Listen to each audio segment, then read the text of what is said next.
Hello everyone. तो आज बात करने वाले हैं हम कॉन्ट्रैक्ट कॉस्टिंग यानी कि ठेका लागत निर्धारण विधि के एक नए प्रश्न क्वेश्चन नंबर 21 के बारे में।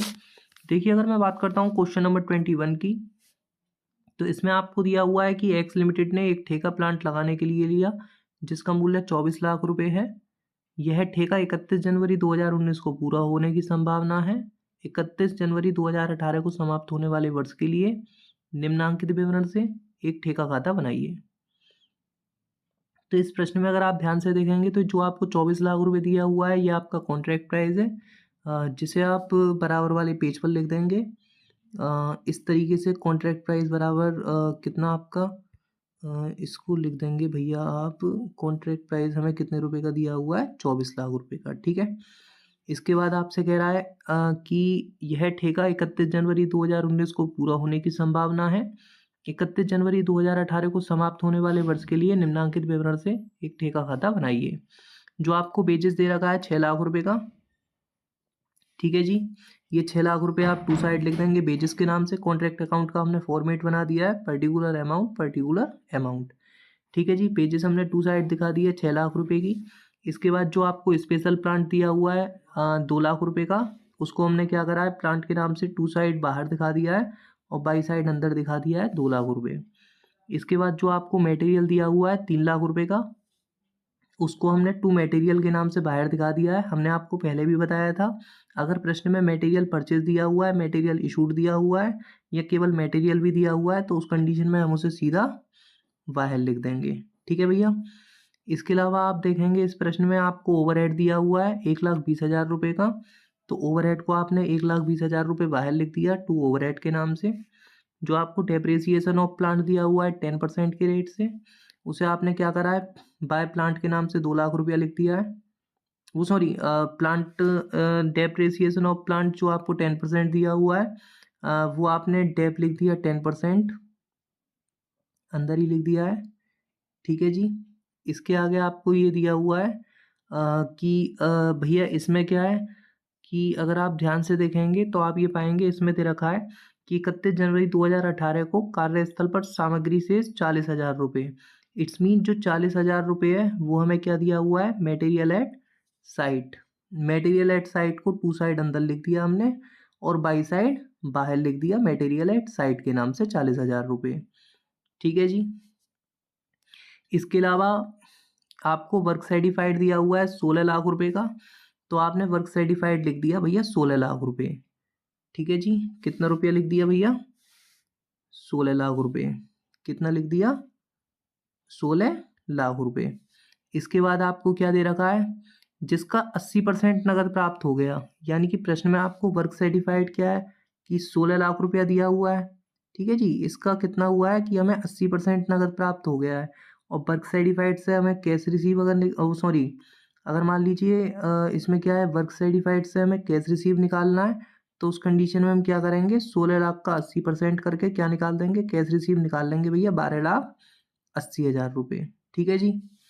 इसके बाद आपको क्या दे रखा है कि अप्रमाणित कार्य है। देखिए ये इंपॉर्टेंट चीज़ है, इसी से ये पूरा प्रश्न बनता है, बाकी इस पूरे प्रश्न में कुछ भी नहीं है।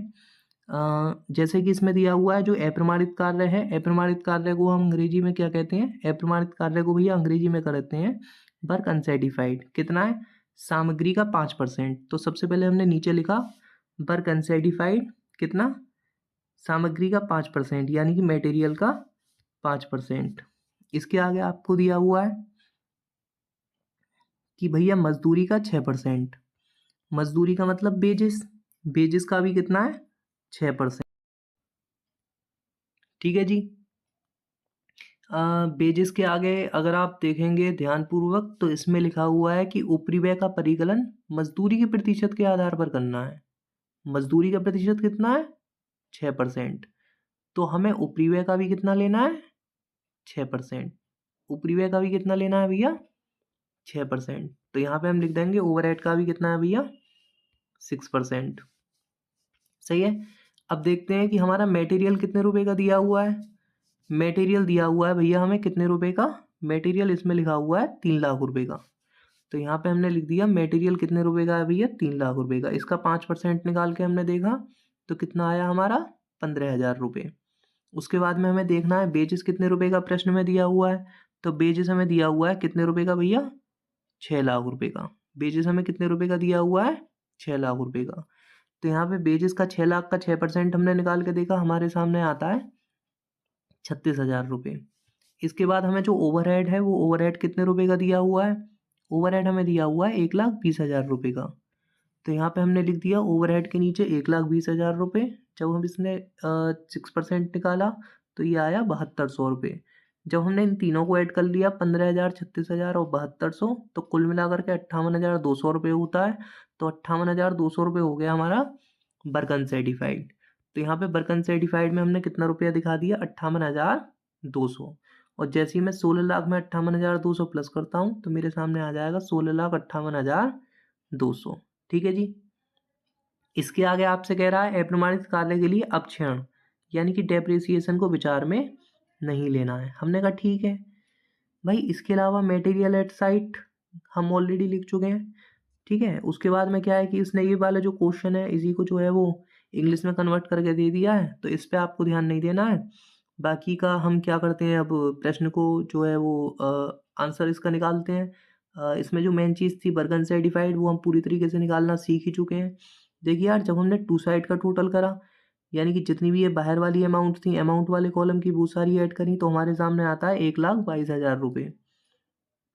ठीक है जी। और जब हमने क्रेडिट साइड की सारी अमाउंट का टोटल करा तो हमारे सामने आता है 18,78,200 रुपये। 18,78,200 रुपये ज़्यादा है, उसको हमने दोनों साइड लिख दिया। 18,78,200 रुपये को इस कम वाले में से यानी कि 1,22,000 रुपये में से माइनस कर दिया, तो फाइनली हमारे सामने निकल करके आता है 6,58,200 रुपये। अब प्रश्न ये उठता है कि भैया डेबिट साइड हमारा आंसर निकला है, इट्स मीन है तो हमारा प्रॉफिट। लेकिन अब इसे बिंद किस नाम से करें, तो वहाँ पे आपके सामने 3 सिचुएशन आती हैं कि ठेका पूरा हो गया हो, ठेका अपूर्ण हो या ठेका लगभग पूरा होने को हो। जैसे कि हमने आपको बेसिक इंट्रो वाली वीडियो में बताया था। अगर आपने अभी तक आपने उस वीडियो को नहीं देखा है तो आप उस वीडियो को ज़रूर देख लीजिएगा, क्योंकि उससे आपके जितने भी कॉन्ट्रैक्ट अकाउंट के बेसिक्स हैं वो पूरी तरीके से क्लियर हो जाएंगे। तो यहाँ पे ठेका हमारा अपूर्ण है तो हमें देखना पड़ेगा कि ठेका हमारा कितना % पूरा हुआ है, क्योंकि उसी के बेसिस पे हम ये डिसाइड करेंगे कि हमारा जो ठेका खाता है यानी कि कॉन्ट्रैक्ट अकाउंट है वो किस नाम से बंद होना है। उसके लिए हमें निकालना होगा percentage of completion. Percentage of completion का फॉर्मूला है वर्क सर्टिफाइड बटे contract price multiply by 100। Work certified कितना है, वर्क सर्टिफाइड भैया प्रश्न में दिया हुआ है 16 लाख रुपए। तो यहाँ पे वर्क सर्टिफाइड हम कितना रुपया लिख देंगे, 16 लाख रुपए। कॉन्ट्रैक्ट प्राइस कितना दिया हुआ है, कॉन्ट्रैक्ट प्राइस भैया अभी आपने बताया था 24 लाख रुपए दिया हुआ है। तो यहाँ पे कॉन्ट्रैक्ट प्राइस हम लिख देंगे 24 लाख रुपए। और 16 लाख गुणा 100 डिवाइडेड बाई 24 लाख हम जैसे ही करेंगे तो हमारे सामने परसेंटेज ऑफ कंप्लीशन निकल करके आती है 66.66%। इसका मतलब ये है कि हमारा जो ठेका है वो कितना % पूरा हो गया, 66.66%। ठीक है जी। यानी कि ठेका हमारा 50 से 75% पूरा हुआ है। तो इसको हम बंद करेंगे टू बैलेंस सी डी के नाम से, और यहाँ पे ले आएंगे बाय बैलेंस बी डी के नाम से 6,58,200 रुपये कि 6,58,200 रुपये के प्रॉफिट को हम नीचे लेकर के आए हैं। अब इसमें से कुछ पैसा पी एंड एल में जाएगा, कुछ पैसे का WIP रिजर्व बन जाएगा। पी एंड एल में कितना रुपया जाएगा भैया, 2/3 प्रॉफिट का गुणा कैश रिसीप्ट बटे वर्क सर्टिफाइड। 2/3 का 2/3 रहेगा। प्रॉफिट हमारा कितने का हुआ है, 6,58,200 का। 6,58,200 रुपये आ गया यहाँ। कैश रिसीव कितने रुपए का दिया हुआ है भैया, प्रश्न में हमने कैश रिसीव अभी निकाला था 12,80,000 रुपये।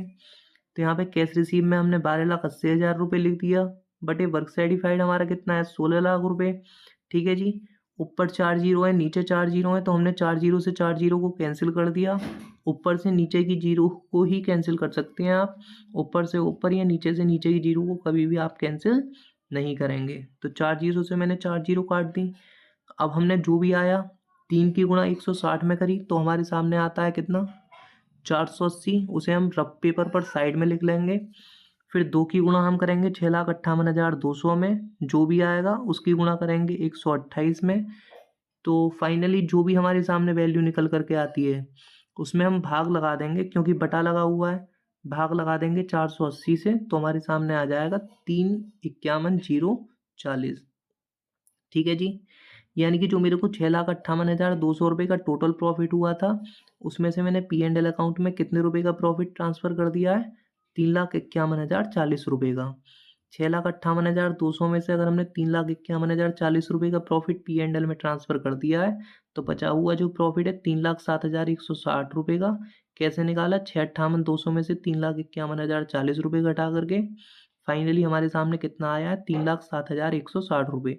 उसको अपन कहाँ पर ट्रांसफ़र कर देंगे? WIP रिज़र्व में, ताकि आने वाले समय में अगर मान लीजिए ठेके पर हमें कोई भी लॉस होता है, तो इस रिज़र्व के पैसे में से हम उस पैसे को निकाल करके लॉस को पूरा कर सकें। आई होप कि ये वीडियो आपको बहुत अच्छी लगी होगी, प्रश्न भी अच्छे से समझ में आया होगा। इस प्रश्न को अपनी नोटबुक पे ज़रूर कॉपी कीजिएगा और इस प्रश्न को 1-2 बार सॉल्व करके आप देखिएगा, क्योंकि ये प्रश्न एग्ज़ाम की दृष्टि से बेहद इम्पोर्टेंट है। 15 नंबर में अक्सर आपके बीकॉम के एग्ज़ाम में पूछा जाता है। मिलते हैं आपसे अगली वीडियो में, तब तक के लिए बाय बाय।